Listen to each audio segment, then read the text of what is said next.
On the gridiron or courtside, you know what time it is. It's Sports plus life. Sports plus life. ringside or front court or field pass, we ballin' no.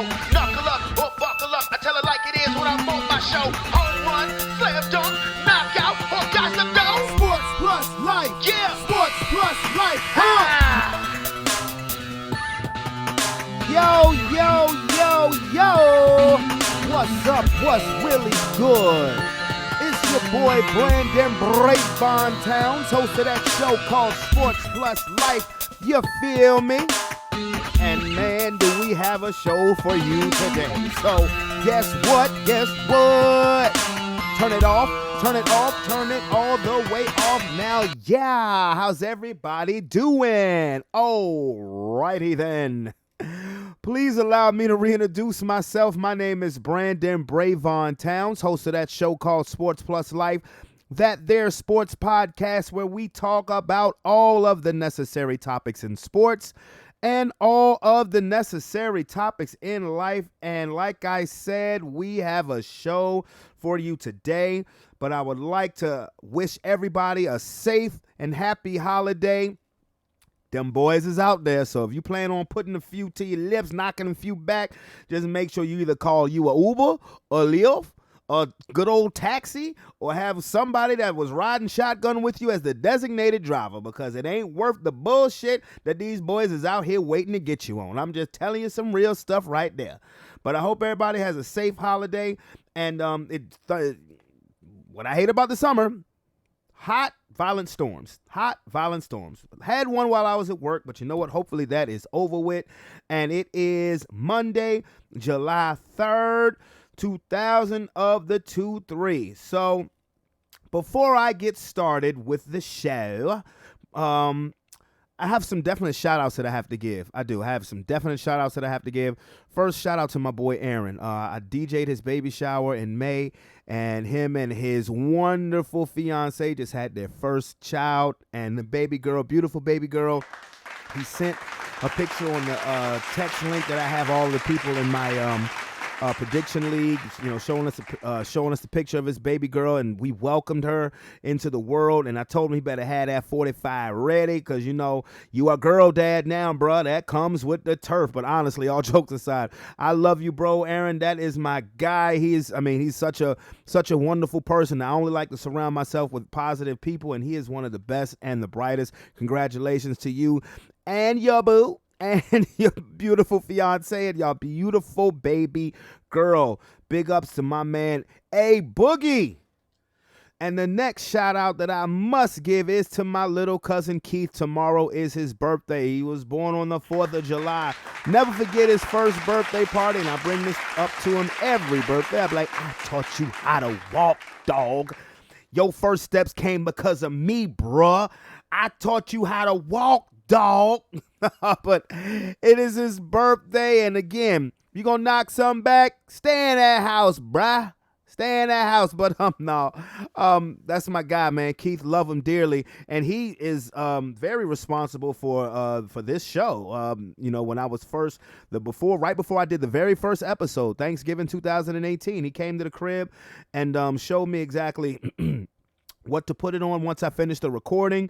And it's his birthday tomorrow. He's a gamer. He has his own YouTube page. I got to get his YouTube page so I can send subscriptions his way. But yes, love you, man. Love you, boy. You know what I'm saying? I'm going to hit you up tomorrow on your birthday to call you and check on you and harass you, and just to make sure that you're doing good. So yes, shout out to my cousin Keith. Happy birthday, cuz.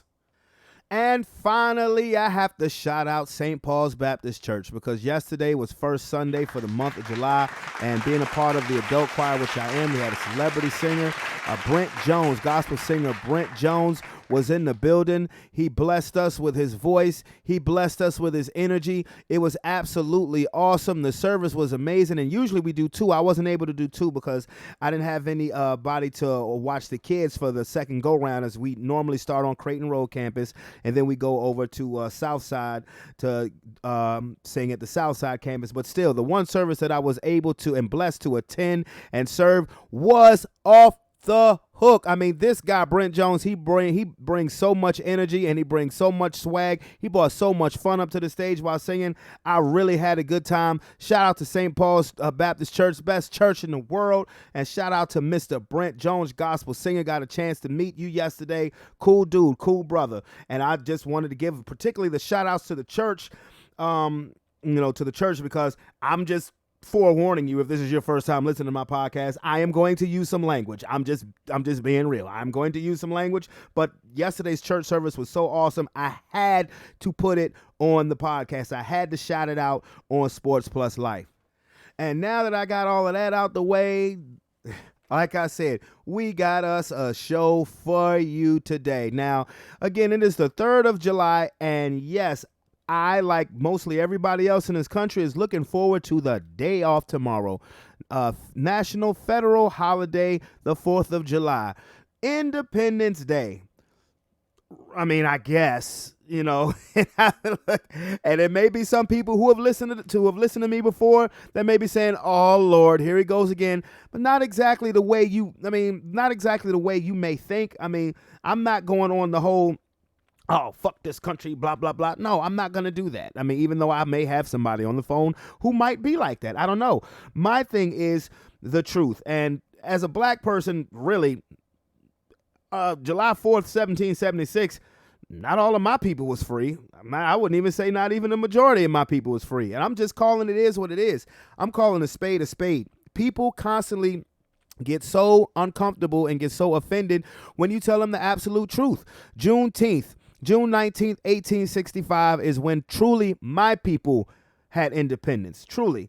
And I ain't even gung-ho about celebrating that because, I mean, I appreciate y'all showing up to the party, but it's like, okay, let's put it this way. When I don't have to work that day, because I had to work that day. When I don't have to work that day, I then will shout out that day some more. How about some fireworks in there, bitch, for June 19th? Now, here's the trippy thing about the 4th of July. Because, again, the 4th of July was Independence Day for a certain group of people. Let's just call it what it is. Now, is the 4th of July even America's actual Independence Day?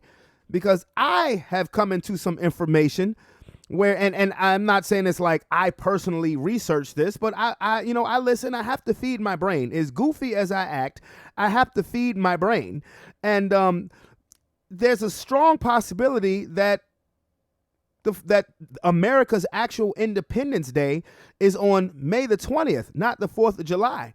These things have been uncovered by a author by the name of David Fleming, who just put out a book called Who's Your Founding Father? And and I'm not that person to say, oh, this person said it, so it's got to be true. No, there are enough naive motherfuckers like that around the globe that does stuff like that. But have you ever heard information and it just sounded true to you? You just got the feeling in your gut of, again, combine that with every single thing that has been uncovered in regards to this country over the past, 20 years. I mean, hell, who the hell actually paid attention to the fact that June 19th, 1865 was the day that, Texas decided to quote unquote free slaves or acknowledge that the Emancipation Proclamation had been in effect? So would it really surprise you that if America's actual Independence Day was not July 4th, 1776, that it was actually May 20th, 1775, and in Charlotte, North Carolina, of all places? I mean, look, would anything surprise you? Did it surprise you? Would it surprise you if you knew that Thomas Jefferson had black children? We've known that for decades now, that Thomas Jefferson, one of the founding fathers, quote unquote, had children by slaves who he was probably sleeping with, probably by force more so than by choice. I mean, if you actually look up the history on Thomas Jefferson, dude is not what he appeared to be. He's not what the history books will have told him that he is. I mean, the person who said all men are created equal enslaved 607 people, including his children. Again, he had children with slaves. So those children, which were his, were slaves because they look like me. Ain't that a bitch? I mean, does that actually surprise you in 2023, knowing what we know about in this country? I mean, do you really feel that offended that everything in the history books that we were taught was a lie? At this point, are you offended? I mean, if you are, I respect the game. If you really honestly don't give a fuck because the mind fuckery has been in for a long time, then, just say what it is. I'm the type, honestly, nothing surprises me.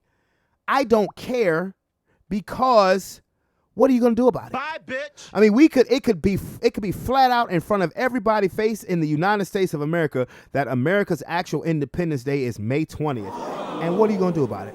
Are you going to change? Are you going to stop celebrating July 4th? Of course not, because there's been too much of a financial investment put into July 4th. The masses that be are going to die with the lie. They say the truth shall set you free. I have said this on numerous times on this show. The truth shall set you free from employment unless you are working for your motherfucking self. Excellent. So I appreciate that everything that Mr. David Fleming is trying to uncover here. And yes, I believe it. I totally believe it. Thomas Jefferson, for all intents and purposes, was probably a dirt bag, just like the rest of those people who were founding fathers were dirt bags, because for all men that are created equal, that only applied to one group of people. And it wasn't even women. Come on now. Let's call a spade a spade. If you're uncomfortable with this, get the fuck off of the page. Thanks for the view. I'm just being real with you because I ain't doing nothing but speaking bona fide facts here, okay? All men are created equal did not apply to black people or women. We know that. So if that makes you uncomfortable, come on now, it's 2023. I would think that women are definitely equal. Hell, we got a woman of color as the vice president of this country. So I guess you can call that progress. But, getting back to the whole 4th of July thing, Thomas Jefferson did this, heard the Patrick Henry, give me liberty, give me death thing was total bullshit. And then on top of that, how much more evidence do you need than a former president, John Adams, who accused Patrick Henry, who found the documentation that Patrick Henry plagiarized on the Declaration of Independence? Am I getting a little deep for y'all early on this 4th of July Eve? Let's just keep it 100. A former president, if I'm not mistaken, the second president of the United States of America, said that Thomas Jefferson plagiarized the Declaration of Independence. What? They didn't teach y'all that on Hamilton? I mean, everybody was just too awestruck at the singing and rapping that there was some facts that was probably not even known at the time, but even as wonderful as Hamilton was, still not factually correct. It's a dope-ass play, though, I will say that, but not factually correct. So what are we supposed to do with the 4th of July? This would be my suggestion. I would just stop saying Happy Independence Day and just say Happy Firework Day. I mean, fuck it. That's what most people in this country look forward to doing on the 4th of July anyway. Going to a cookout, getting drunk, lighting up some fireworks. I mean, sounds like America to me. Going to a cookout, getting drunk, blowing shit up. Definitely sounds like the red, white, and the motherfucking blue. That's what I would do with the 4th of July. And now what? Does May 20th being Independence Day not sound sexy enough? Probably not, because we as a people have been trained to say 4th of July, Independence Day. Fuck, they made movies about it. One of the greatest movies of all time is based on 4th of July. And like I said, are your feelings hurt that everything that you've been taught in school when it comes to history pretty much is a fucking lie? I've been saying that for a minute. I just asked my kids just to make good grades. Let me tell you the truth about the history of this goddamn country, because they're not going to do it. I mean, come on. This is America, baby. We're going to die with the lie. We don't want you to learn about real black history. We don't want you to learn about the 1619 Project or whatever that book is called. We don't want you to learn none of that stuff because it's true. We want you to die with the lie. Ain't that about a book? Malcolm X said it best. He who controls the media controls the masses. And they didn't put too much munani in the 4th of July. So good luck with that. I mean, come on. I just had to get this off of my chest before we got into the realm of sports. Okay, now that I've said that, I'm ready. You ready? We ready? They all ready. Let's get to it. NBA free agency has been entertaining, to say the least. I mean, they are really trying to get up on the NFL's level when it comes to having just exciting off seasons. I mean, You have some name. I mean, now nothing that has happened in free agency has really made me say, wow. But there's some things that have made me say, huh. The only thing that really made me say, wow, was the whole Chris Paul going to Golden State. And we addressed that last week on last week's show, as well as 2 weeks ago, the night of the NBA draft. So what do we have here? These nuts. James Harden wanting a sign and trade with the Philadelphia 76ers. I mean, okay, I guess. I mean, you're hearing about James Harden possibly going to the Los Angeles Clippers, and then, you're hearing about him maybe going to New York. I don't know why the hell. If I'm the Knicks, I would not get James Harden. I'm just being honest with you. I still think he's an all-star caliber player, but I wouldn't gut any part of a young nucleus for James Harden. I just wouldn't do that. Now, on the other hand, Damian Lillard, who this has kind of become kind of irritating, this whole Damian Lillard situation. This is what I was talking about with Marquise and Sean last week. Damian Lillard is a phenomenal player. I'm a fan of Damian Lillard. Dame time. I mean, boy got skills. But he's not that stature of a player to me that really garners this much attention as far as him being traded or if he wants to get traded. Now, he has requested formally to be traded. The main stops that we're hearing about is Miami, San Antonio, Philadelphia, even Utah. Even though I think Utah is just smoking mirrors to me. I don't give a fuck if he went to Weber State out there in Utah or not. I don't think he's going to Utah. I think that's just a name. God damn! But just to me, Damian Lillard is not as an accomplished player as, say, a James Harden or a Russell Westbrook, like I was trying to say last week. Now, speaking of Russell Westbrook, I am happy that he re-signed with the Clippers. I didn't necessarily like the contract. I think, 2 years, like $7.5 million for a player of Russ's accomplishments. Even now, what really did that, what devalued Russell Westbrook was his stint with the Los Angeles Lakers. I believe the way he had to play the way he did when he finally got to the Clippers to earn the amount of money that he got in this contract, because his value had slipped that much. The Lakers and national media had poisoned Russell Westbrook so bad that they almost made him seem like he's not worthy of being a Hall of Fame player. Russell Westbrook is a first ballot Hall of Fame player. He's a former league MVP. He's put up stats. He's had seasons that have never been seen before, and it was just a bad fit with the Lakers. I did not blame Russell Westbrook for what happened when he was with the Lakers, because I look at it like this. You had 13 years worth of footage on this man. You knew what you were going to get when you signed Russell Westbrook. But as soon as he put on that Clippers uniform, he went back to looking like the Russell Westbrook that we all knew and loved from OKC and Houston and even Washington. We saw that dude. And I'm glad he's staying with the Clippers, because if you're Ty Lue, you're finally saying, yes, I finally have a player who's going to be available. I mean, and I think Russell Westbrook will be an all-star caliber player next year, but he's going to be available. That's going to be the most important thing for the Los Angeles Clippers, because you can't count on Kawhi Leonard to be available. You semi can count on Paul George to be available. I mean, he's not as bad as Kawhi Leonard when it comes to unavailability. But Russell Westbrook, he gives them that dog that they don't have. He's that leader on the court that they don't have, because Kawhi Leonard's not a leader. He's just not. Paul George, sometimes. Russell Westbrook, yes. I think that's a good fit for them. I thought it was a good fit when he went to them, and I think that will be great.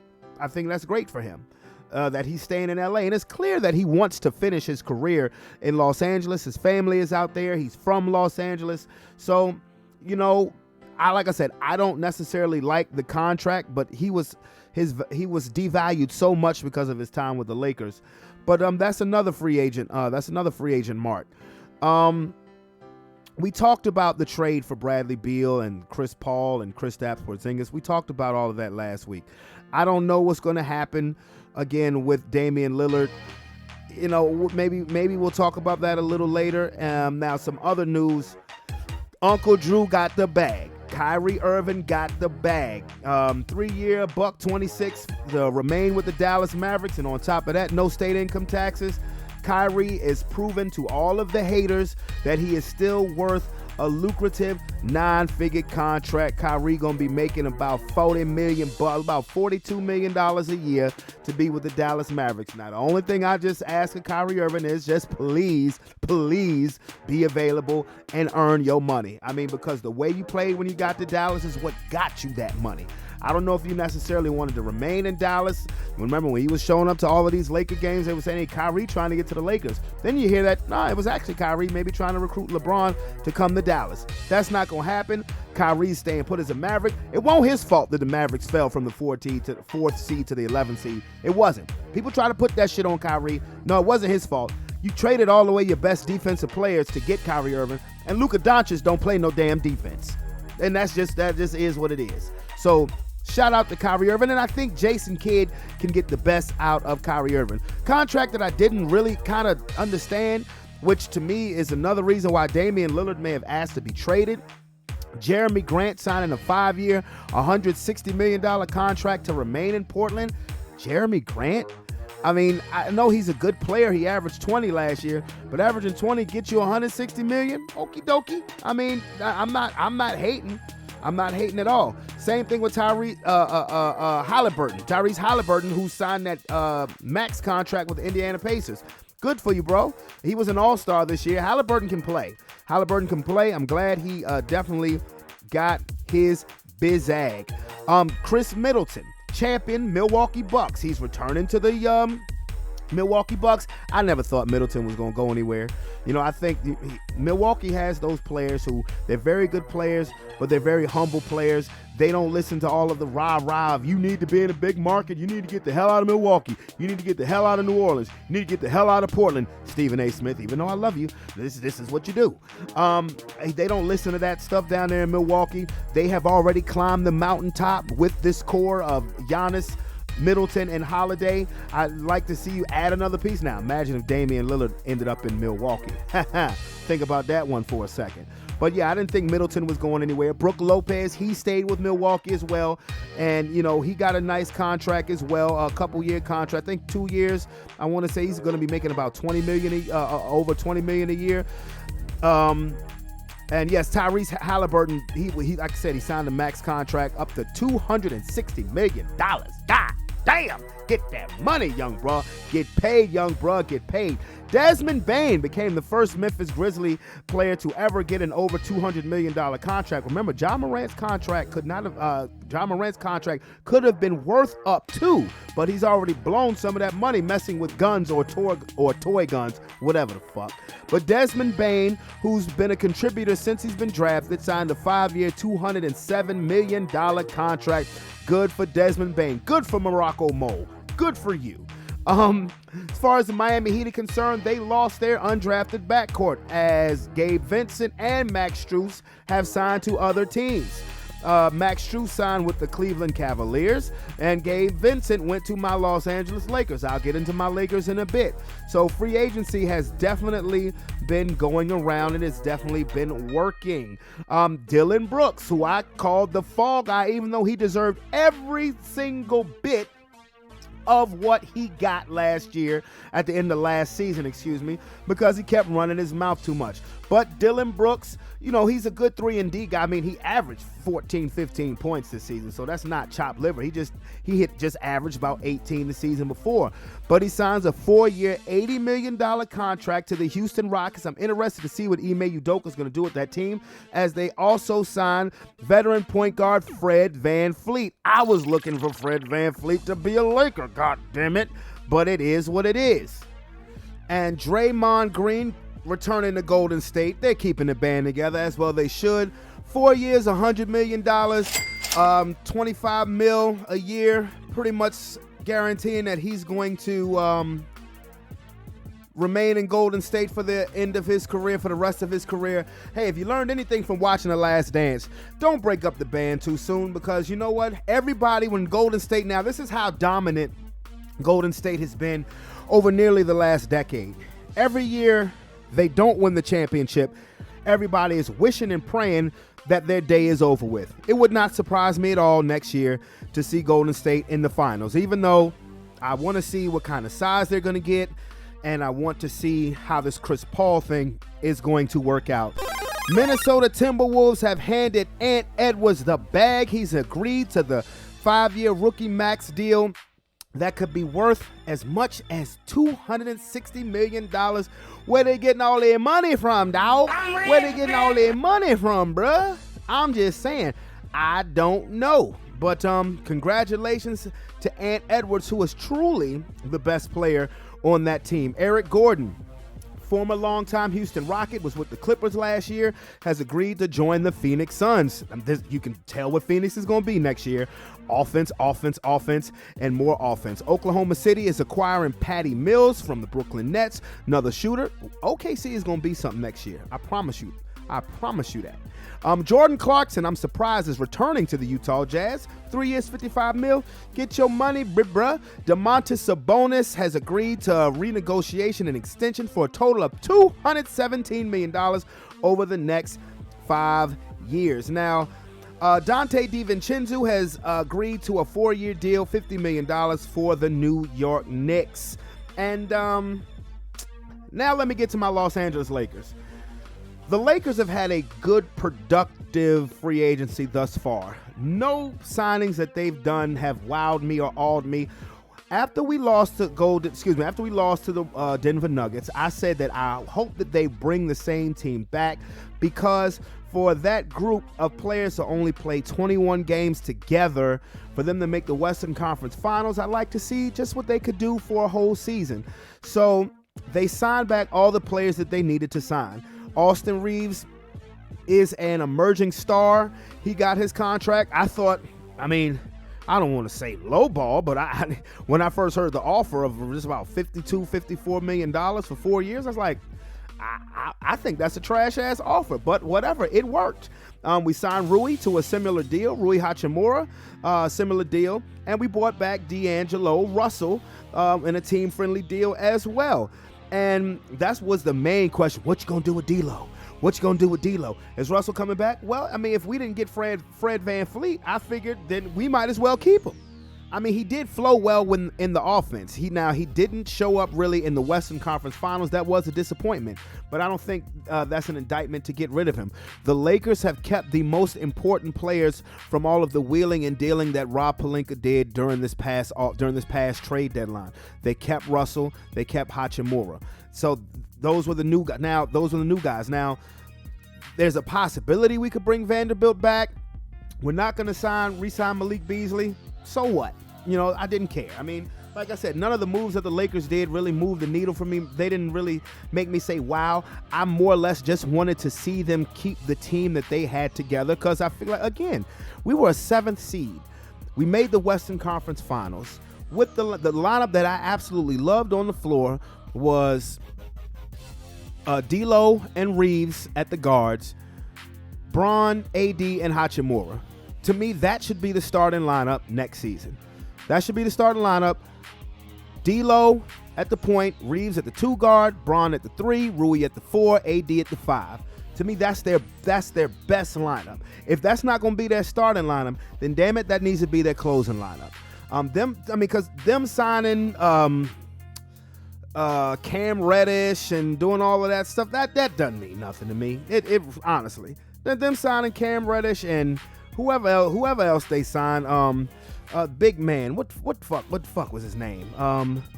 Jackson Hayes. That doesn't move the needle for me. Gabe Vincent, okay, nice little signing, doesn't move the needle for me. Taurean Prince, Cam Reddish, cool. I mean, okay, fine. The main people I was worried about them keeping was Hachimura and Reeves and D'Angelo Russell, because again, I liked D'Angelo when he was with us the first time around. He was just immature. When he played with Kobe, he was just immature.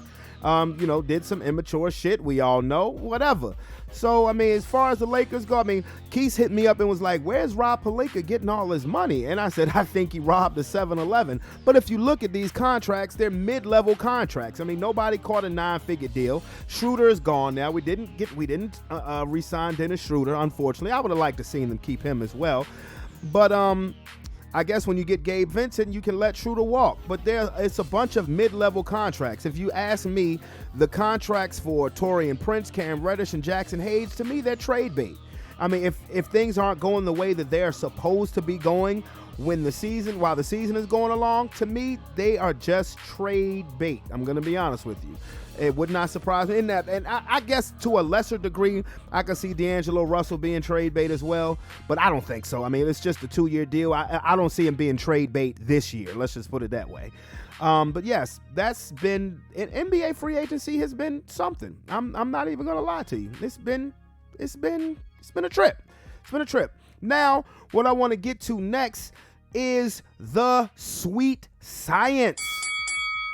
Now, last week, I did not go into great detail about this next Canelo Alvarez fight, but they have apparently switched it up on a brother. Not that he's not going to be fighting in September, and not that he's not going to be fighting Charlo. It says he will be fighting on September 30th, and it will not be against Jermall Charlo. It will be against Jermell Charlo.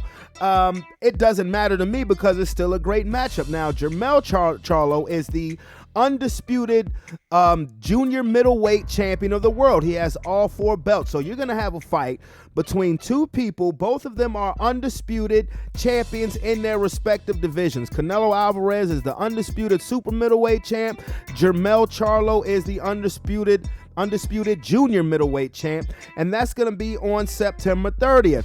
I can't fucking wait, whether it was Jermall Charlo or whether it was Jermell Charlo. Hell, this is a 3-fight deal that Canelo has signed with PBC. He's finally gotten away from Golden Boy. He's finally gotten away from DAZN, thank God.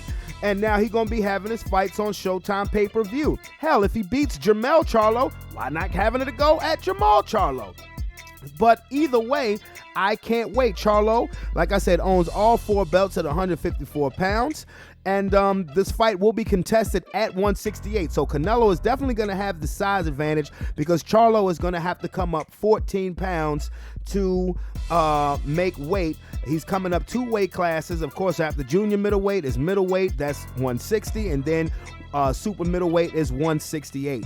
So, but do I think Charlo can do it? He will definitely be an underdog. He'll be a bigger underdog than his undefeated brother would be because Jermall Charlo is a natural middleweight. He's a natural 160 pounder, and it's nothing for a middleweight to move up to go to super middleweight, but for a junior middleweight to go up 2 weight classes to come to super middleweight, that's definitely a bit more of a challenge that will be for Charlo. I love it because boxing has given us major league matchups. I mean, we already got the fight that everybody has been waiting for since Floyd Mayweather and Manny Pacquiao and Terrence Crawford and Errol Spence Jr. Y'all know I can't wait. You know it's going down at your boy crib that night. But for a nice encore after that fight, 2 months after Crawford versus Spence, we get Canelo versus Charlo.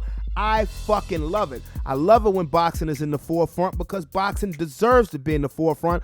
It's just with these promoters and these networks and all this other bullshit that stops the best fights from being made, and the boxers themselves who are so obsessed now with keeping their zero. That's why I'm so happy about the Spence versus Crawford fight. 2 undefeated fighters in their prime. I think this may be the biggest welterweight fight since, I know on paper it's Mayweather-Pacquiao, but I'm talking about this has the potential to be as great a fight as Tommy Hearns and Sugar Ray Leonard's first fight in 1981. And their rematch 8 years later was a hell of a fight too. Tommy Hearns won that damn fight. It was called a draw. Tommy Hearns won that fight. Ray Leonard has admitted that Tommy Hearns won that damn fight. And it takes a real man to do that. But I digress. I'm getting off topic. Boxing needs to be in the forefront, and I'm happy as hell. Like I said, y'all know it's going down July 29th. You know it's going to go down September 30th. Oh my goodness. When boxing is at the forefront, I am perhaps at my happiest. I love to see a great fight. I love to see a great fight card. And we got 2 coming up. We got one July 29th in the dead middle of the summer, and we got one at the beginning of the fall. Major league fights: Crawford versus Spence, Canelo versus Charlo. Yes, I love it. Y'all know I love the fight game, and I'm gonna be coming. Look, bruh, it's July now, so this fight between Spence and Crawford is in just a couple weeks. This is in 4 weeks. You know it's gonna be on like a motherfucker that week of that fight. Oh my goodness. I mean, that whole Sports Plus Life show might be about that motherfucking fight. I know that the preseason will be getting ready to kick off in the NFL, but it's the fight that everybody been waiting for. And then we're going to have another fight that the world going to be waiting for. And I love it, goddammit, because y'all know I'm a boxing head. I'm just telling it is what it is. Okay, let me calm down. I done talked about my free agency. I done talked about my boxing. And now it's time to talk to the fellas. Tony. Not the music group, but my man Tony. What it do, homie? Hey, what's going on? This NBA free agency is what's going on, sir. Yeah. They out here shopping Negroes, but auction them off to the highest bidder. And damn, that sounds like... And some are auctioning themselves off to the highest bidder, so there you go. Well, that sounds like some Independence Day type talk. We'll get into that later. Yeah. Well, is there any specific move that's happened since the last time we talked that has kind of arched your eyebrows a little bit? I mean, arch my eyebrows.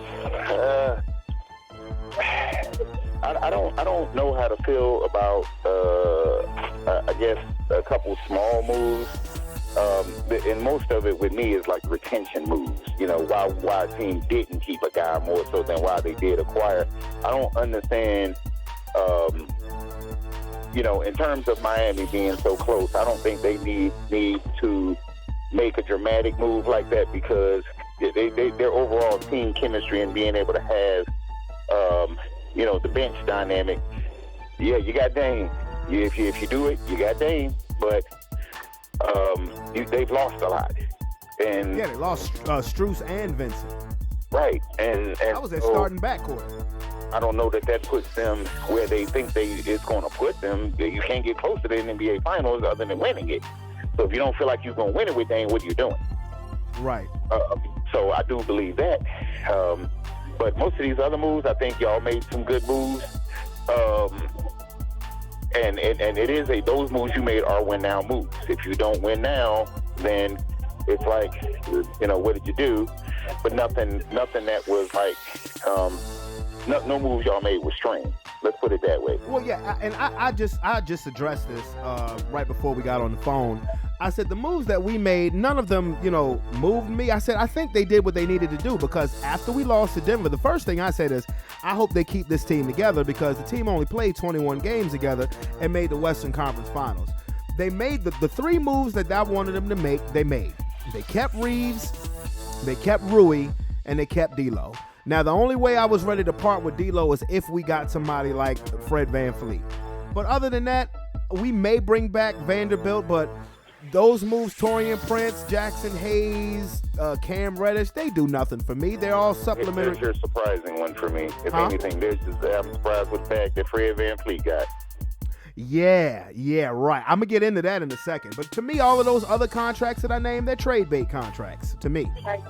Yeah. To me. But, yes, now, moving on to Houston. Basketball, for what Bulls basketball could do, they brought back the people that they felt like they needed to bring back, which was good, Kobe and Vooch. And they went and got two serviceable dudes.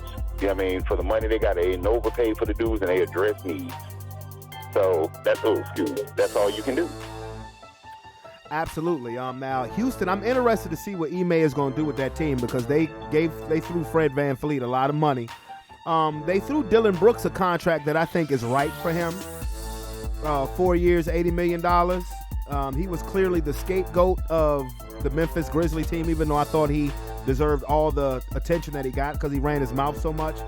But he's in a place and he's under a coach who's not going to tolerate that bullshit. You love the toughness on defense, but shut your goddamn mouth and make some. If you're going to talk, you better make some goddamn plays. So, do you think Dame is going to end up in Miami? I think Miami wants to make that move. I think Portland wants to help him make that move, but I think Portland I don't think they want Miami to overpay, but I think they want what they feel Dame is worth. And Miami, that is probably going to try to. I don't think they're going to try to chump change him, but they're going to try to get him for as least as possible. And I don't think that's going to happen. I just don't think they're going to give Dame away because he just want to be in Miami, but they'll try to be fair to him and help him get there. It's a sad state of affairs when you do have this kind of league now where I want to go here. And I'm not lumping Dame in with these dudes that, I'm going to sit out and all this other mess yet. But it's kind of a sad state of affairs. It's a sad state of affairs when you get to that point where it's like, because just last week or week before last, he was talking like he wants to stay in Portland, right? Yeah, that's why it's kind of gotten here. Miami. I just want to go to Miami because Miami is the only place that can give me a chance to win. No, that's not true, Mr. Lillard. So he brought up San Antonio as well for having deep respect for the organization. Honestly, I think the team that will probably be able to offer Portland the best deal is probably Philadelphia. Yeah, but see, here's the backstory. I was going to say something about Philly too. We have yet to see the finish of this offseason, and the rumblings from Sam Smith is that for whatever reason we are in deep talks with them for the James Harden DeRozan deal. I don't know how to feel about that. I will say that James Harden for DeRozan? Yep. Okay. Now, I in the big picture, in the grand scheme of things, what I'll say, in an overall team perspective, at this point in their careers, I think Harden is better than DeMar. DeMar mid-game and all of that stuff, we already know DeMar is DeMar. Yeah, he's the best. He's one of the best that ever did it in that department. But I would take Harden over, all things considered. If as we are currently constructed, I would do that. And that's what we're in deep talks with them for. The Rosen for Harden. I don't know what it does for the Sixers other than, I guess, maybe provide them more consistent scoring. And because Embiid is not a paint big man, they feel like it won't conflict. Okay, well, a lot of the moves. What I've seen most of this free agency go round is, for the most part, people are actually staying put. At least the bigger names, like Middleton stayed, Draymond stayed, Lopez stayed. Ant just signed a rookie max extension, as did Halliburton, Sabonis. They got big contracts, but they're staying put. So really, what I've noticed is a lot of supplementary pieces. The big news is the biggest story of this offseason is really, where's Dame gonna go? Where's Harden gonna go? Pretty much. And now I'm gonna ask you this question, because I talked about this with my homeboy Keith last week on the show. He's a big Dame Lillard fan, and I said I'm a Dame Lillard fan too. But if Damian Lillard retired tomorrow, nobody would care. Everybody would be like, oh wow, he didn't win a championship. It would go on for maybe about 2 days, and then that would be it. Well, I got a better one for you, sir, because I'm always on Real GM forum, and the question was, who is even the greatest trailblazer? And it wasn't a consensus that Dave is even the greatest trailblazer. I don't think I think it's Drexler. Right, and Clyde walked away from the game, and it was like a footnote, like a blip on the radar, like, oh, okay. Well, no, but Clyde went to Houston and won the chip. No, but I'm saying at the end, when Clyde ultimately walked away from the game, oh yeah, it was like, oh, okay. Yeah. Happy for Clyde, nice guy, nice career, but no one was like, I'm gonna miss Clyde. I can't believe I grew up watching Clyde. Yeah, unless you were in Portland or Houston. Right. So it's gonna be the same thing with him. I think there was more buzz about the shortening of Brandon Roy's career. Yeah. So, maybe, but I don't think most of these dudes are dudes that the game is going to miss. I mean, I would never say Damian Lillard is the greatest trailblazer, because even though Walton won a title, Clyde took them to 2 finals in 3 years, and those teams were clearly the best that they had ever had. Right. Even though, you beat Dr. J in the Sixers in the 70s, but those Drexler, Porter, and Kersey, those Blazers, they just had the unfortunate luck of running into Magic, Isaiah, and Jordan. Yeah. Yeah, I don't think that's good. I remain convinced that short of LeBron, I think that, and maybe Chris Paul, even though, he doesn't have that chip, I think that, most of these dudes could walk away from the game and it would be, ESPN worthy for Carmelo. Look at Carmelo. That's what I mean. And when you look at overall at what?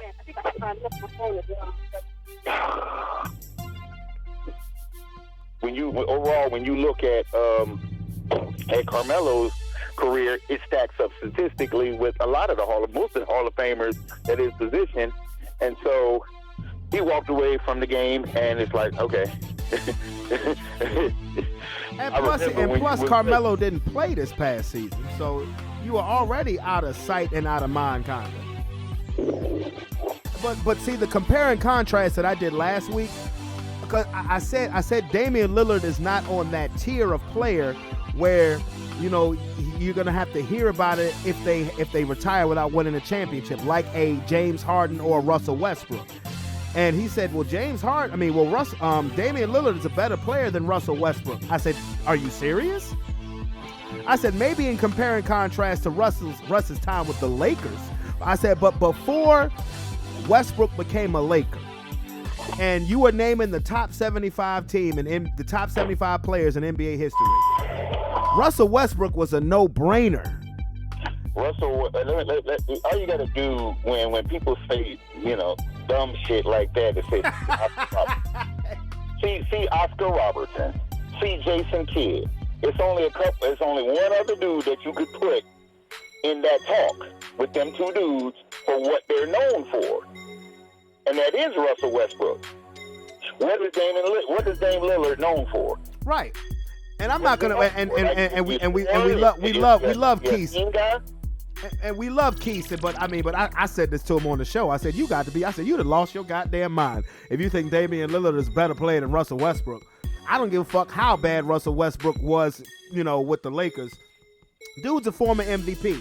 Dude put up stats that you hadn't seen since, said Oscar Robertson. You know what I'm saying? Like, it to me is no contest. I invoke Jason Kidd because of that dynamic of the triple-double. So you would have to include Jason Kidd because that's what he was known for. Well, Magic Johnson too, but Magic was such a champion. But I got you. But yeah, I got you. Yeah, that's actually where I would put Dame Lillard, right on a level with somebody like Jason Kidd. Jason Kidd was a great player. He's Hall of Fame worthy based on the totality of his career. But he's not that dude that, and the same thing would be true for Russell Westbrook. But you're talking about a dude that. I just think they're different. You know what? Both of them are in the big picture, in the big context. Dame Lillard is extremely talented, but there was a time where Russell Westbrook could be easily considered perhaps the top 5 player in the league. Right. And you never said that about Damian Lillard. You never felt that. You never said it with Dame. You knew any night he could go off and take that team, to a W, but not like that. I wouldn't put Damian Lillard on the same tier as Jason Kidd, because to me, Jason Kidd was Chris Paul was like Jason Kidd, as in whatever team you went to, that team automatically got better. And Jason Kidd ended up winning a championship, oddly enough, with the team who originally drafted him. You know where I put Damian Lillard at? I would consider Damian Lillard Mitch Richmond on steroids. Yeah. I put him around there, or Smith on steroids. But closer to Mitch Richmond, you're right. But my question is, if he ain't all that good, why the fuck we giving him so much oxygen? Because there's nothing else to talk about in the NBA. Yeah, you're right. Ain't nothing. Hey, to be honest with you. Hey, did you see that World Billiards Championship? There you go. Yeah, exactly. Because there's nothing else. Money in the bank? How about that? Yeah, because like I just said a few minutes ago, most of these contracts are the biggest names of who are getting the contracts are people staying put. You know what I'm saying? Draymond didn't go play for anybody else. Anthony Edwards didn't move. Sabonis didn't move. Halliburton didn't move. They all stayed put. Middleton didn't move. So there's really nothing else to talk about. when it comes to the NBA because all the other contracts are mid-level, trade bait for the most part contracts. So it is what it is. Yeah. You know, because to me, that's the only reason why I think Dame is getting so much attention. Because again, like you said, if Dame gets to Miami and they don't win it, then what are you doing? Right. And see, to me, if I was Dame, I would rather go to Philadelphia where the expectations aren't as high as Miami. Miami have been to the finals 2 of the last 4 seasons, been to the Eastern Conference Finals 3 of the last 4. If you get to Philly and you get to the conference finals, it's seen as an accomplishment.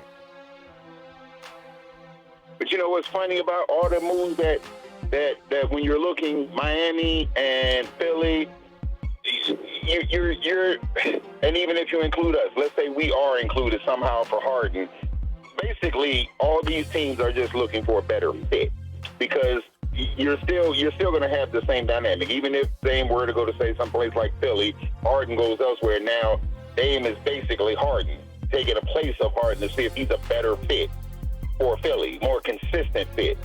I guess in the case of Harden, it would be more consistent because Harden, once the playoffs hit, that was the problem. He wasn't necessarily consistent. So there's that. In terms of Miami, again, you just shuffling the deck. You just left the finals and you shuffling the fucking deck for what? Right. Right. Because of Dame's reputation, because what you've seen, you don't know that he's going to fit with that team, and the stuff you're losing, those are stats that he got to make up for. You got to make up for him in other places. Absolutely. Now, tomorrow's the 4th of July, sir. We back to the colonizer today.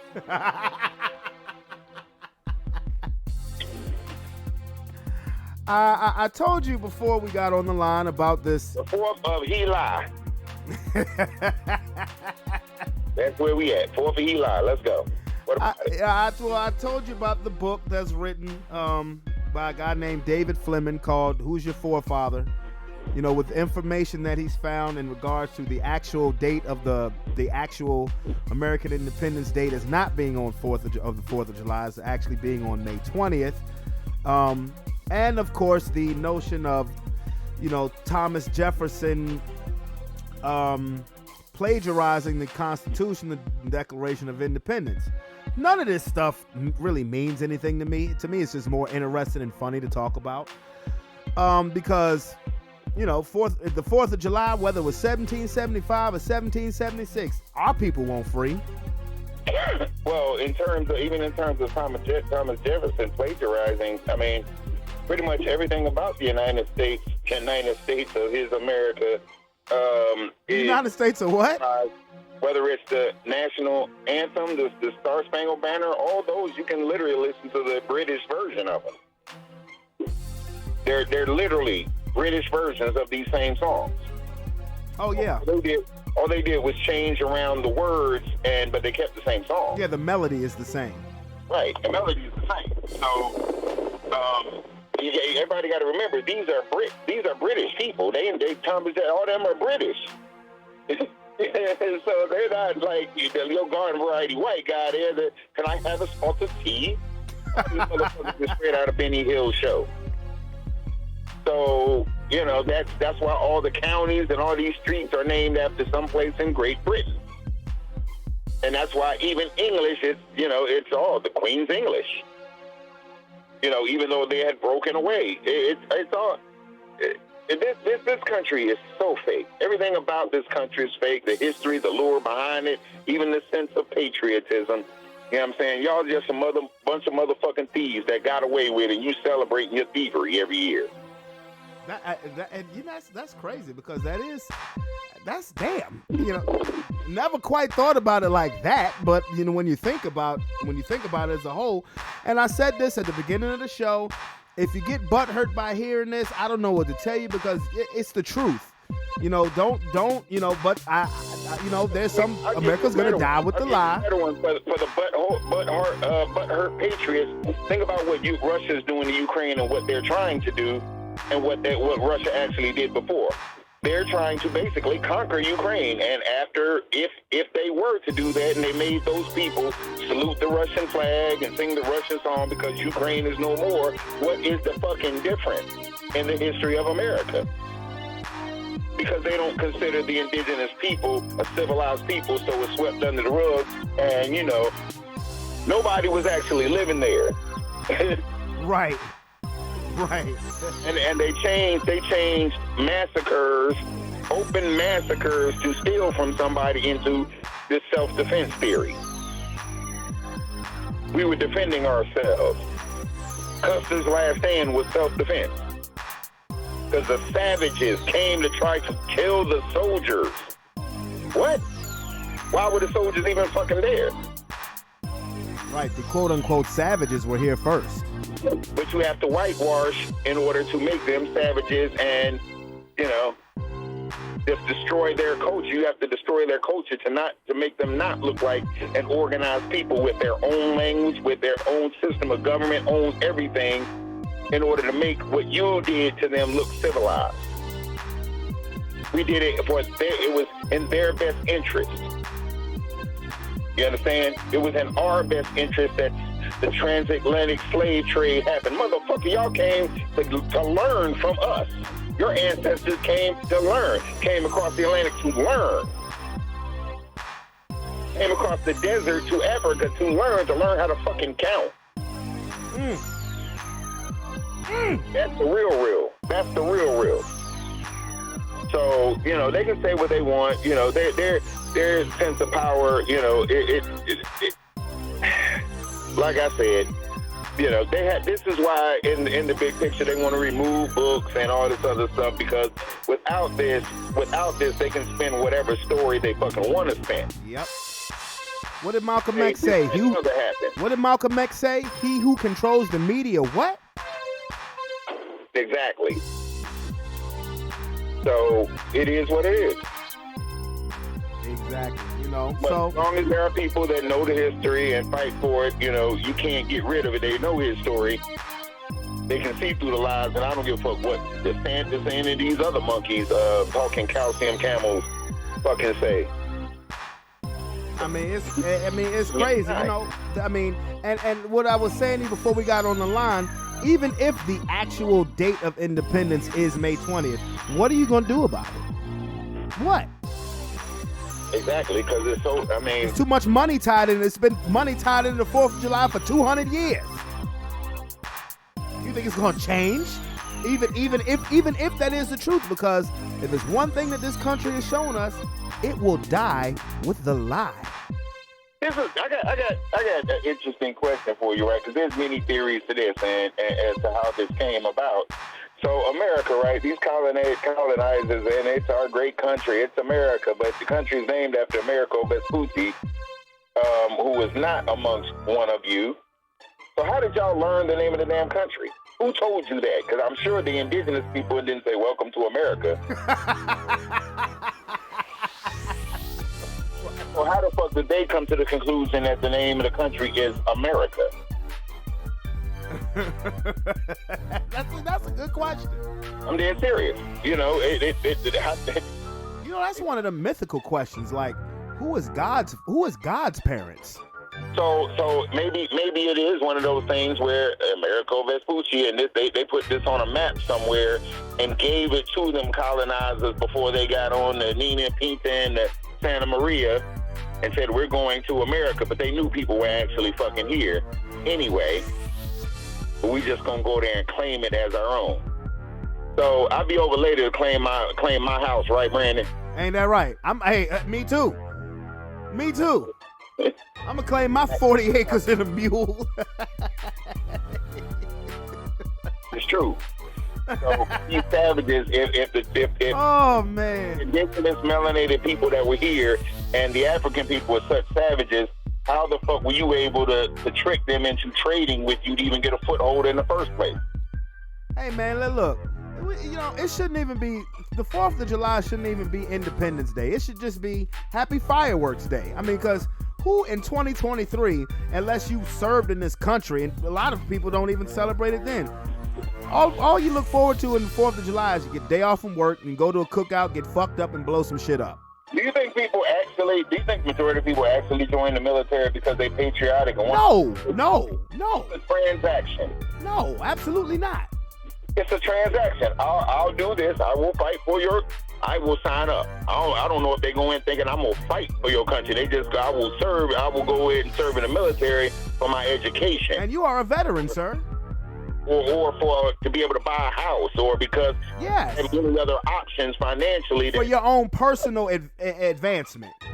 That's it. And that's all. And that's the only reason I think the majority of people serve in the military. Yeah, for your own personal advancement. And I don't have anything wrong with that. Look, there's some parts of me that wish that I had to join when my brother Sean joined. But you know what? It is what it is. Now, quick question. Have you heard about all of this noise with Ice Cube? Some of it, yeah. Well, for one, I'm a supporter of the Big Three. I absolutely love the Big Three. National media is kind of trying to cut the Big Three. That is trying to cut it. The NBA has a problem with the Big Three. I don't know why. Cube went online last week saying that he's not a gatekeeper. He doesn't support the gatekeepers, and basically the people who control the networks, control the masses, control the media, whatever. Big Three coverage has gotten smaller and smaller, despite the fact that they do have the contract with CBS. I ride with Cube on this. I do ride with Cube on this, and I hope people do support his league because it's a fun league. It's of no threat to the NBA. It's a summer basketball league. That's it. Where actually NBA teams have gone to get players depending on how they perform in the Big Three. But here's my but with Mr. Cube and even that endeavor of the Big Three. It wasn't a new endeavor. I mean, you might as well look at and one kind of that. And one was more of the street ball variety, full court. I get that, but at the same time, this is basically the same thing. It's just organizing with former NBA players mostly. Or overseas players. So it's not anything, you're right, it's not necessarily a thing to threaten the NBA. Not at all. At the same time, the ambivalence for the NBA is at an all-time low, so why would you think the Big Three people don't care about that? The ambivalence about the WNBA has always been basically low, so why would anybody care about the Big Three? Well, I think where USFL, XFL, why would anybody care about that? Well, what I think with the Big Three, what I think Ice Cube probably is still hoping for is that he gets some more retired big names. I mean, he's had some pretty good players, particularly the first couple years when you had Iverson, Kenyon Martin, Steven Jackson, Gilbert Arenas, Lamar Odom. He had some. But Brandon, you're not thinking it's anybody. People really the ambivalence. Other than the big names in the NBA, people are ambivalent about the NBA. So why would they pay to see Steven Jackson play, Lamar Odom play? You know what I mean? Well, like I said, I've always watched the Big Three. Unless you a hardcore AI head Jersey his whole career, you're not gonna pay to see old AI play. Well, like I said, I've always watched the Big Three because to me it's just fun, and it's at a point in time in summer where only thing else I have to watch is baseball. Watching it and paying for it is two different things. Are you going to pay to watch it? Oh yeah, if they came to Richmond, yeah, I would go. Absolutely. Okay. So then basically the Big Three, but it's not actually the same thing because it's not sustainable for them. They're basically like the Ringling Brothers Circus. What up? Hey. The circus. What is the Soul Circus? Hey, call it what you want. So that I get that, but it's not sustainable for them. Financially, it's not sustainable, you know what I mean? Because everybody's not going to feel that way. So it's not just like with the circus. Circus is dying off because everybody don't feel that way no more. Well, I mean, no, I get what you're saying. I think the league is cool. I think it's cool to have a black person be the owner of a sports league. And I'm gonna tell you what's crazy. It would be cool it would be cool in the context, and I know they would never do it, but it's cool. It would be cool if somehow they were able to link themselves and got in bed with the NBA, where it's sort of like a pre-game game. Well, you know what this is, and this is what I think. This is why I think the NBA feels threatened, to be honest, because their schedule kind of coincides with summer league when it comes to your rookies. And I think, and I absolutely agree with you. If they were to do business together, where you just have summer league for your rookies and second-year players, and then you have the big three could be for some of your other still developing, not necessarily rookie or second-year players, but still have a link. You know, I think if they work together, I think it would be great. I think it would be great. But it would be good. It would be good for both. Hell, if somehow the NBA would do the same with the WNBA, it would revitalize that. I don't know, the logistics of it would be tougher, but if you could do it, it would revitalize that league, because you do have so many women sitting in the audience already. Hey, look, I'm just waiting until Angel Reese get into the WNBA, because Aaliyah Boston is already killing the game. I actually do watch the WNBA. Now, do I watch it like I watch NBA? No, because I really don't watch the NBA like that anymore, really, until playoff time. Playoff was the most engaged I was in basketball the entire season, outside of Christmas Day. And football's threatening to take that shit. But one sport right now, and it's called the long jump. I'm dead serious. If it ain't got Fatima Diame in it, I ain't trying to hear it. Hey, look, I'm an Angel Reese fan. Look her up, Fatima Diame. Okay. Yeah, you'll be a long jump fan too. Hey, look, let me tell you something. I ain't got no problem with that. Hey, look, I'm a gymnastics fan because of people like Dominique Dawes and Simone Biles. Yeah. Okay? Right, Dominique Dawes threw a name at you, didn't I? Yeah. Boy, that 96 that 96 gymnastics team was something. Mind. It's in the front of my mind. Oh man, but I need to come and get at you, because I need my FS's updated, especially the old one.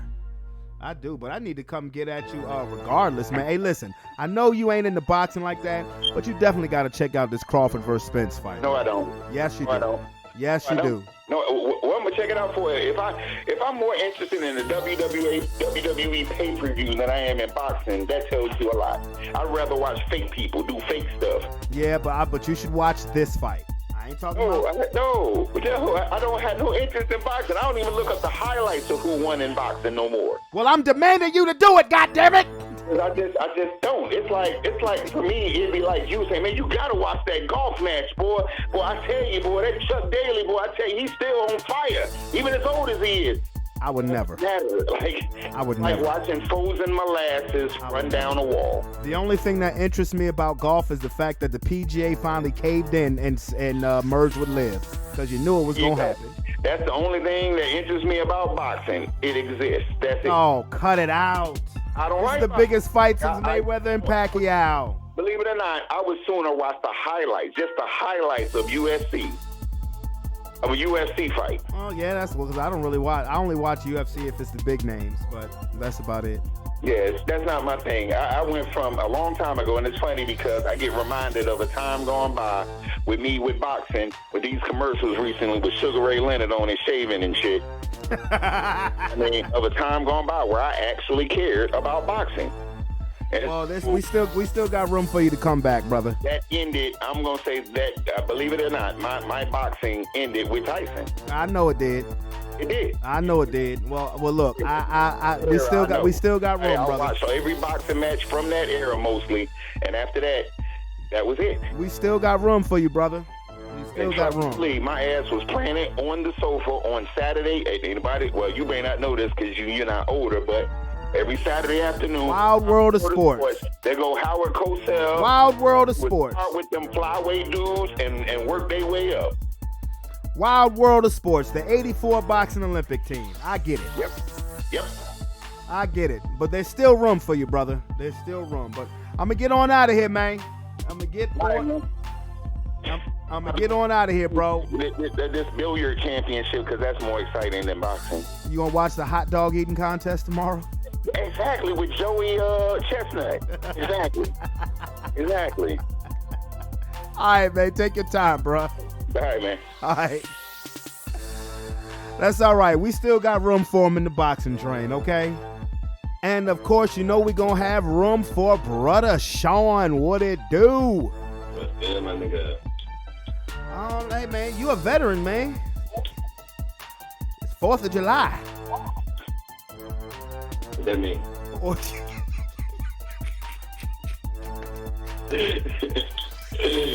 that mean, nigga? or should I say May 20th? Yeah. Oh, hey, wouldn't that be some shit? We got 420 being a holiday, and then 520 should be a holiday. How they live it. Hey, Man. but, you know, Independence Day. Okay. Hey, look, bruh. Like I was telling Tony, like I said earlier on the show, I don't really give a fuck. To me, it's more funny hearing about that shit because, for one, we weren't alive when all of this shit happened. And even if we were, our people weren't free. So, fuck it. I think they should just call it Happy Firework Day. Because what's more America than having a day off from work, going to a barbecue, getting fucked up, and then blowing shit up?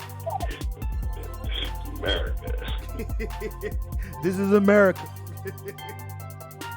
Where the hell is Childish Gambino when you need him? But what it do, bro? How you doing? You know how I'm living. It's same old.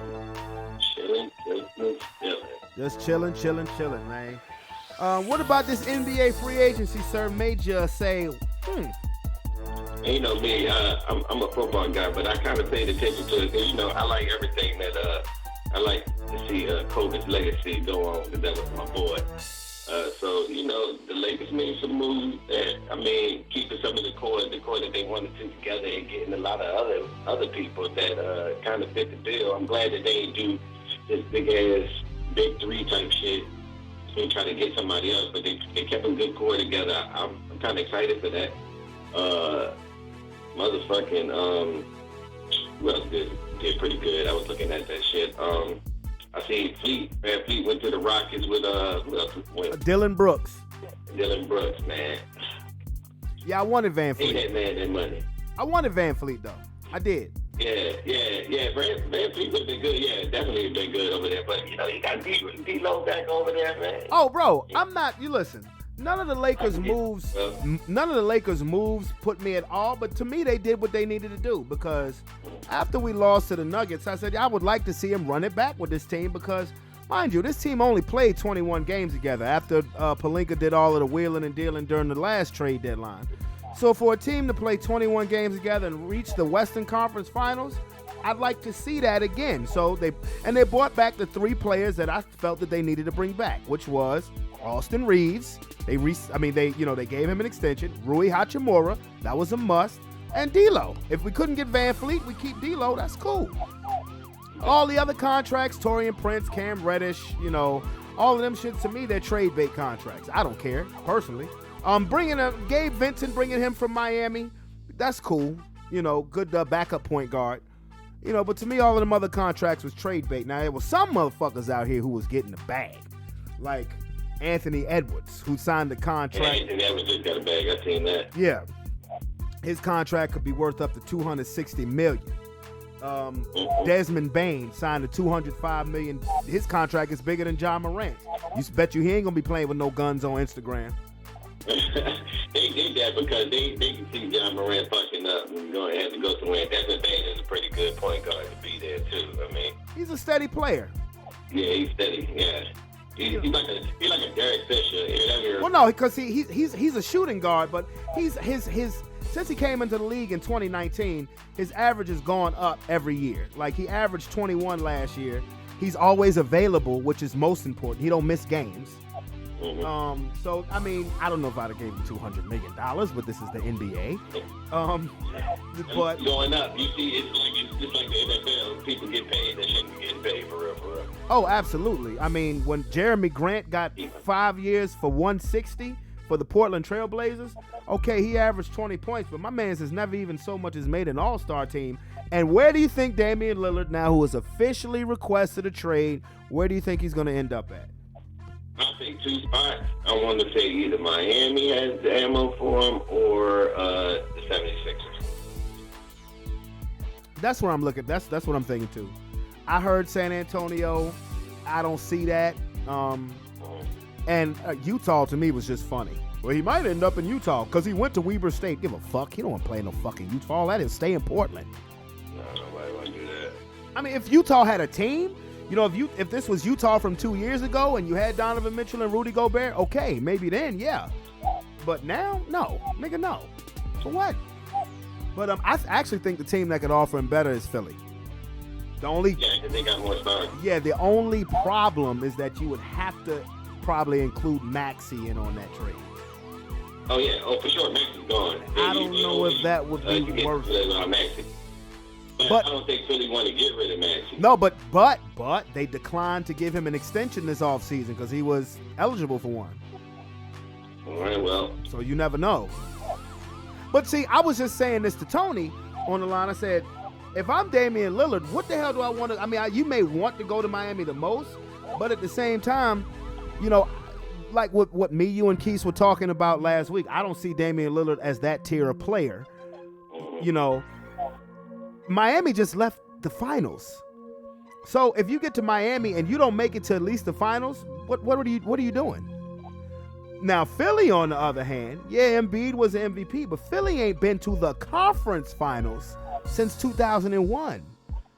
Well, I mean, where you see him going then? No, what I'm saying is, if I'm Dame, I would rather go to Philly. Yeah. Because, like, if they get to so much as the Eastern Conference Finals, where Philly ain't been in 22 years, then you've already gotten more bang for your buck. You've already exceeded expectations. I feel what you're on that. You know what I'm saying? Because Miami, you've been in the finals 2 of the last 4 years. You don't get back there, it's a failure. No, fuck that if you don't win it. You've been there twice in the last 4 years. Fuck that if you don't win it. Then it's a failure.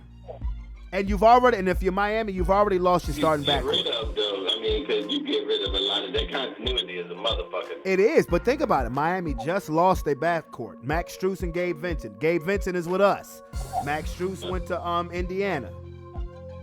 Was it Indiana? I don't know if it was Indiana or not, but he ain't in Miami no goddamn more. But again, who you giving up? Tyler Hero and who else? I got 2 more posters for it, and I'm here. Talking to my boy. Yeah. Yeah, you got to give up Tyler Hero. Yeah, Tyler Hero would have to go. Give up Tyler Hero, Duncan Robinson, some draft picks, because it's not worth coming to Miami if you have to trade Bam. It's not worth it. Wait. No, you have to keep that in time. You at least have to keep Bam and Jimmy. Those 2 on trade. You have to. You have to. Otherwise, it's not worth Dame coming. And even then again, if you don't win it, I keep saying if you don't make the finals. No, Miami made it in 2020 and made it in 2023. And they've been to 3 of the last 4 Eastern Conference Finals. No, if you don't win it, then what are you doing? Then what the fuck are you doing? Wasting money. Exactly. And I think Philly has the best off. I mean, now I heard the whole, he likes Brooklyn. I mean, okay. I mean, if you want to go to Brooklyn, you might as well stay in Portland. That's the way I look at it. I mean, I think Miami would be a better situation than Portland. I think Philly would definitely be a better situation than Portland. But outside of that, unless Damian Lillard finds himself in Milwaukee for some other reason, those are the only other 2 teams that I could see moving the needle as far as his career is concerned, which, again, I think he's a great player. But let me ask you this question now, since we one-on-one. Who do you think's had a better career, Lillard or Westbrook? Westbrook. Exactly. And you see he just re-signed with the Clippers. Yeah, I think he got that 2 years, like 8 mil or something? 8 mil, yeah. And the only reason why he got so low is because he was devalued so much for his stint with the Lakers. Yeah, he was definitely devalued, but he has to pay that minimum. Nobody's really going to pay him for anything because he only played good off of that vet minimum on that team. It was a vet minimum deal basically for them with a bunch of other superstars. He can't be a piece to your team, but he can come off your bench. He's not coming off the bench in the Clippers. He didn't come off when he got there at the in the last season. He's their starting point guard. He can't be a chunk of your salary. How about that? No, right. There you go. Yeah. There you go. No, because if I'm Ty Lue, I'm happy as hell that he stayed, because you can't depend on Kawhi Leonard to stay healthy. You can't depend on Paul George to stay healthy. And when Westbrook, They built on that team. huh?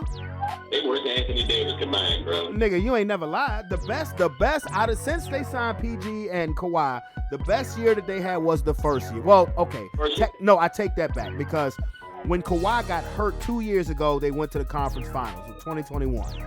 But as far as Kawhi and Paul George being on the court together, the best year was their first year.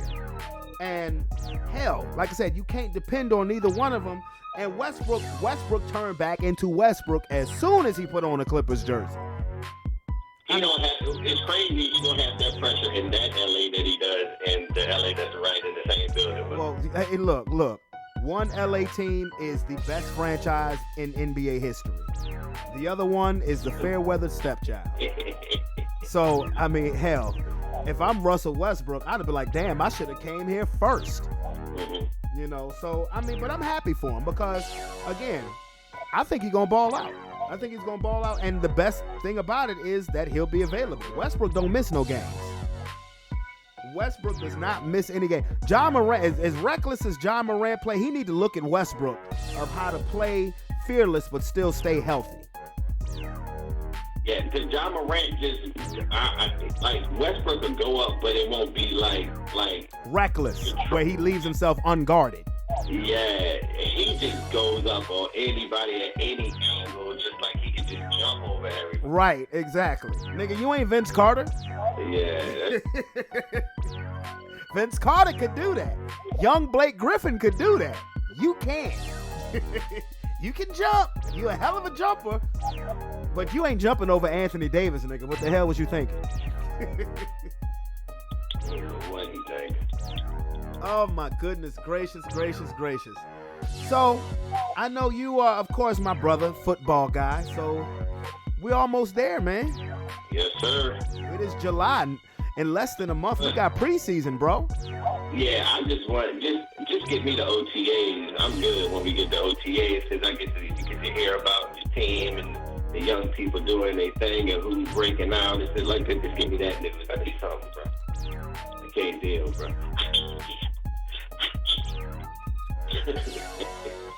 Too much, bro. Too much, man. Yeah, I'm just right around the corner, though, man. I can't wait to see my team, see what's happening with the boys. And who do y'all open the season with? We open the season with the Patriots. That's right. Matt Jones and who? Matt Jones. And you saw they just re-signed Devontae Parker, and that does nothing. That only does something if they sign a nuke. If they sign DeAndre Hopkins. DeAndre Hopkins. Yeah. I don't think that's happening though. Because DeAndre Hopkins, I don't think he wants to go. He don't want to play with. He don't want to play with Mac Jones as his quarterback. Yeah. He don't want to do that. But if ain't nobody paying him, he might take that money, I don't give a fuck how much they pay him. That motherfucker will ask to be traded after year one. All right, boy. After year one. But so y'all open with the Patriots. I've been hearing a lot of reports about Russell Wilson. Russell Wilson, people saying that he gonna have a breakout, he gonna be back and this, that, and the third. I don't want to hear that shit. I mean, hearing it from Garrett Bowles and hearing it from Jerry Jeudy, I don't want to hear that shit. I want to see it. Jerry Jeudy.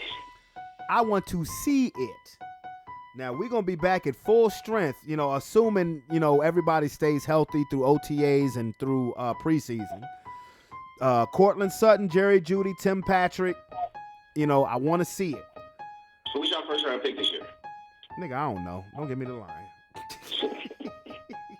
Don't give me Oh, wait a minute. Y'all didn't have one. Y'all traded that for Russell? That's right, yeah. That's right. Yeah, we ain't get it. Yeah, what? Yeah. We forgot what first round picks look like. Yeah, y'all traded him for that dude. He better do something, man, or that should be He better. Like I said, I don't want to hear nothing. I just want to see it. I want to see what Russell Wilson is going to do.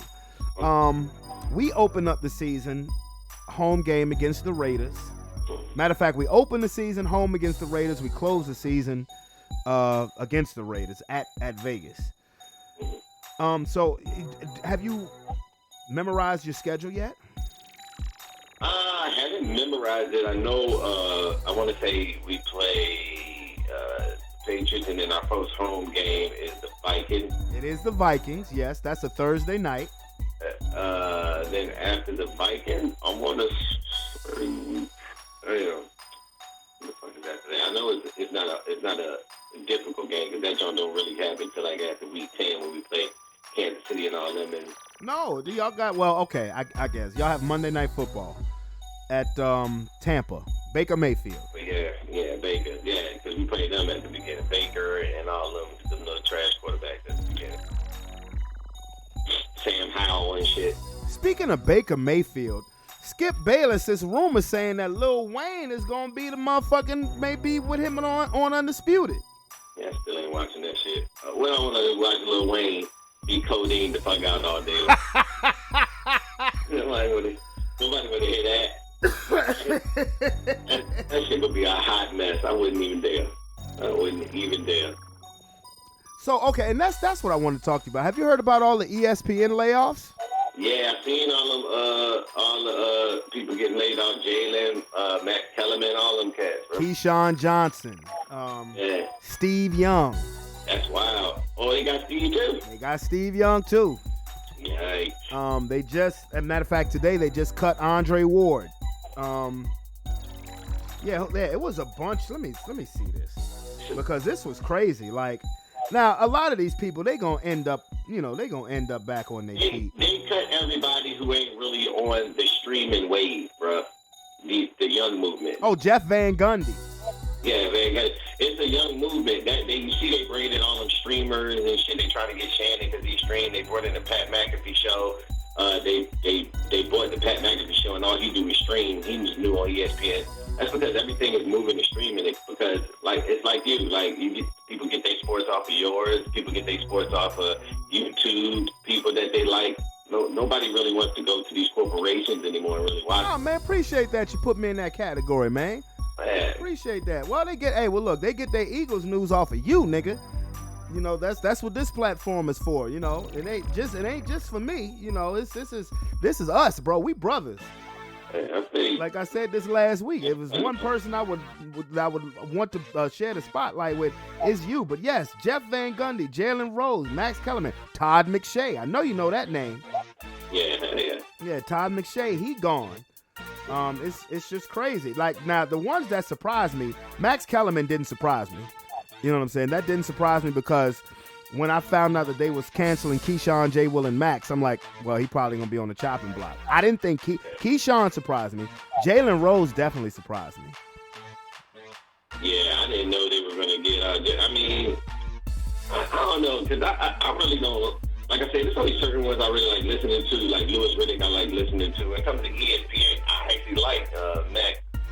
But what you notice, this is what you gotta notice. Outside of Steve Young and Matt Hasselbeck, they didn't cut none of their NFL people.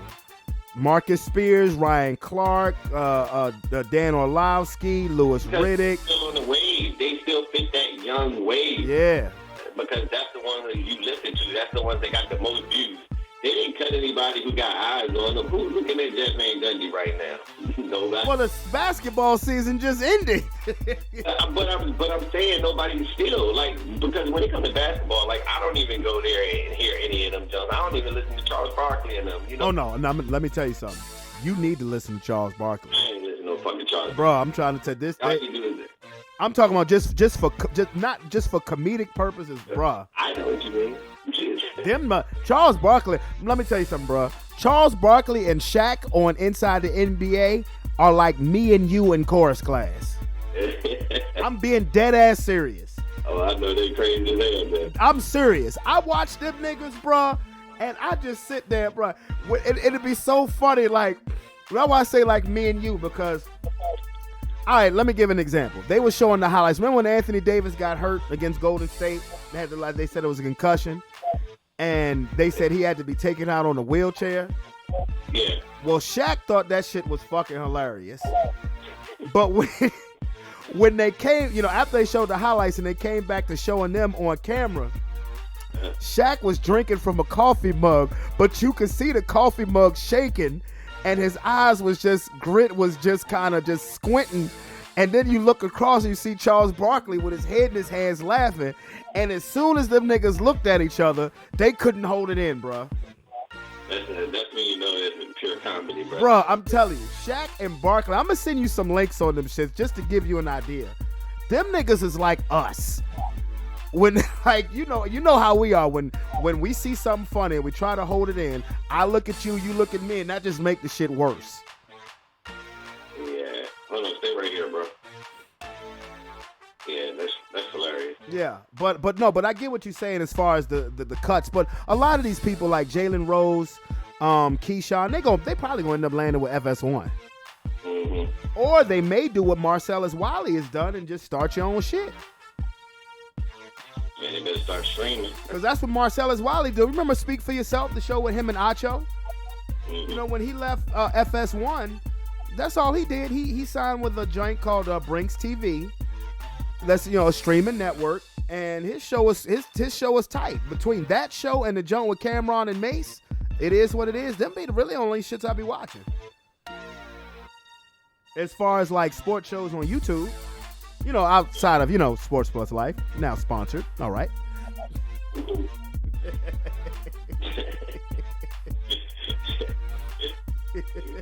Yeah, but I can't. You know what I'm saying?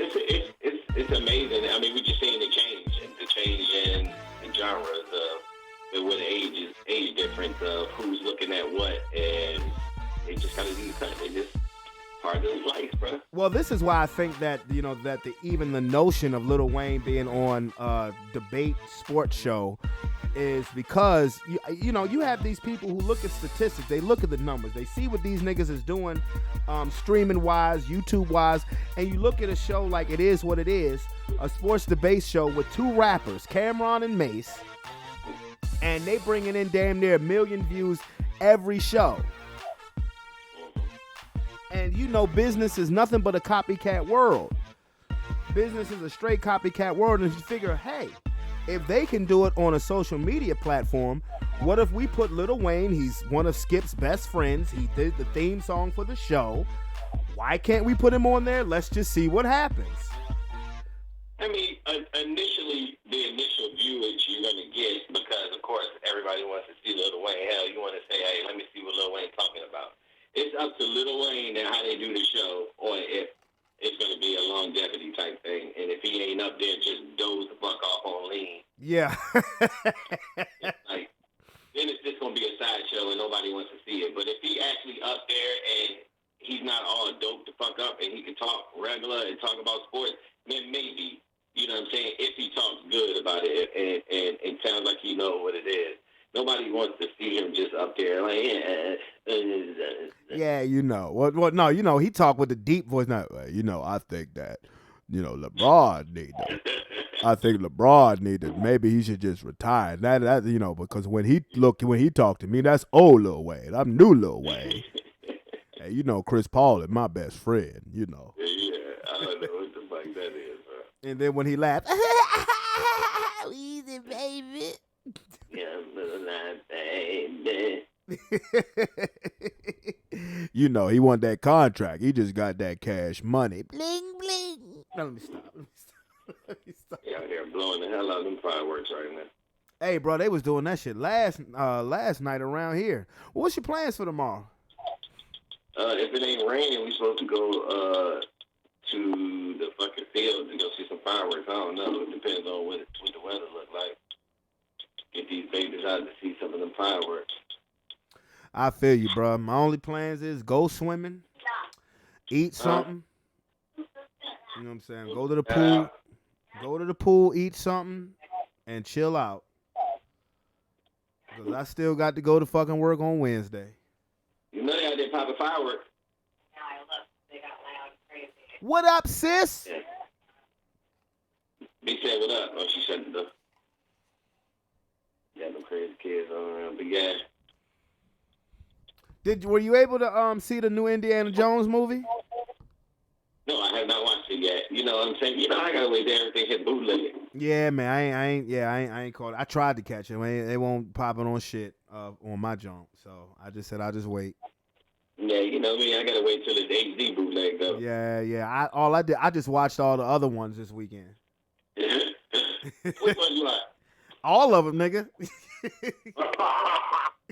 I'm talking Raiders of the Lost Ark, Temple of Doom, Last Crusade, Kingdom of Crystal Skull. All of them. You went on a binge from back in the day to watch it. Nigga, I went on. They had the shit on Stars, bruh. They had it on. I was looking at the guide and I saw Raiders of the Lost Ark. You know, I fast forward. You know, I looked through the times. They was playing them Jones back to back. I just watched all of them. I sure did. Then I tried to watch the new one, No Dice. Yeah, the new one you gotta wait, bro. Yeah, I know. But I can't wait to see that shit, though. Oh, absolutely, bro. I should go to the movie. Yeah. I thought about it. Ew, movies. No, I thought about it because, I mean, I still like going to the movies. And it's a movie theater right around the corner from here. So I still, I thought about it, but I don't know. You know, we near the Commonwealth. It's like 5 steps away from where we at. So. Oh, I already know, bro. We'll go there. We try to go there and wait on a Wednesday. Ain't nobody there. Yeah, real shit. If we do go see some shit. Real shit. But yeah. Yeah, you know they done bought that movie pass shit back. What movie pass shit? What? Where you can, I think it's like if you pay like $20 a month, you got unlimited. You can go see unlimited movies. I don't see that many movies. Yeah, right. Like real, right. I don't see that many movies. Although it would be cheaper than just going one day. Yeah, exactly. If you go twice, you done paid for it. Movies during the summertime. Yeah.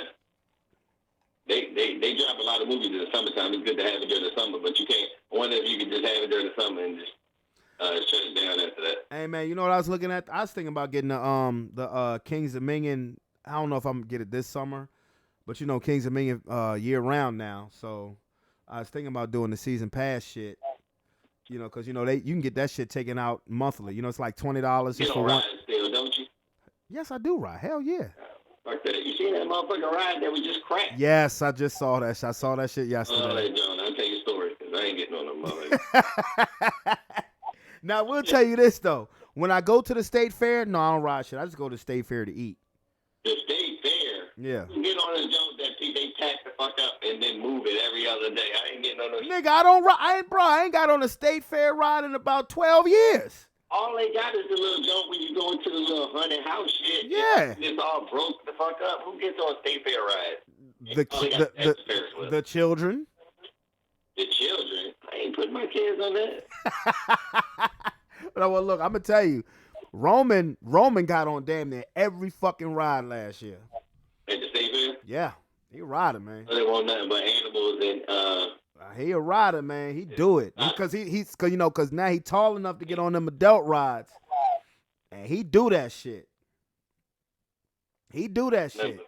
But me, I just go there. To eat, bro, because I know eating for one family meal is gonna cost you damn near $100. $100 for what? You ain't getting nothing but a hot sausage and lemonade that's full of ice. Nigga, the hot sausage is like $12.50. The hot sausage is $12.50 and the lemonade is $13.50. Now, see, if you get the $13.50 lemonade, then you got the cup where you can get refills for $1. Yeah, but that shit ain't nothing but ice, though. Yeah, but that's all right. But see, the hot. But see, I get the butt fries, and I already know the butt fries is $14 off dick. I get the large butt fry. That's $14. I get the drink. Real talk, the drink is about another $7 or $8. Now that's just me by myself. So that's $20 already, right? So huh? Butt fries. What is butt fries? Butt fries is French fries with the pulled pork on it. With pulled pork? Yes, sir. God, it's heaven. It's the fries with the pulled pork, the cheese sauce, the sour cream, and the chives. Oh my God, the shit is delicious. That do sound a little good. That shit I is don't good. really eat pork like that. Bruh. Like I said, it's pulled pork. Then you got the cheese sauce, the sour cream, and them chives. Oh my God. Yes. You talking the chives sound good. That shit is good, bruh. Man, that runs 14, 15 off bat. I told you how much it costs to eat for me to eat a Shamrock the Block. Oh man, some nacho fries. You know what I'm saying? Man, bro, to eat at Shamrock the Block was $75 for me roaming in London. The State Fair, same thing. You know what? I said, I told you when we went to Shamrock the Block, it cost me $75 from just me roaming in London for each of us to get an entree and each of us to get a drink. $75 motherfucking dollars. You gotta eat before you go to those events. Absolutely. That's about the experience, but they can experience my ass. Man, exactly. Bro, I'm going to tell you, next year, Shamrock the Block, that's exactly what we doing, nigga. We're going to stop by McDonald's on the way. This time, didn't it rain? No, not Shamrock the Block, no.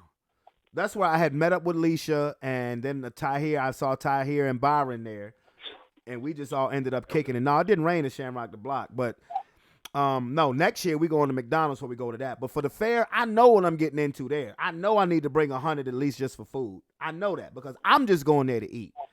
It just caught me off guard last year they caught me off guard at Shamrock the Block because I saw the butt fries. They had the butt fries there, and I was like, oh, nigga, hell no. I got to get them. That's great. But each entree, so I would probably say, and with inflation, butt fries this year probably going to be $20. But I go there to the fair, I eat. I don't get on no rides. But I eat. I eat once. You know, I don't want to tell the kids if they get hungry, can I have a snack? I want to be like, no, because I'll be like, God damn. But I keep it at the butt fries, and that's it. Because honestly, to be real with you, it fills me up. Yeah, of course.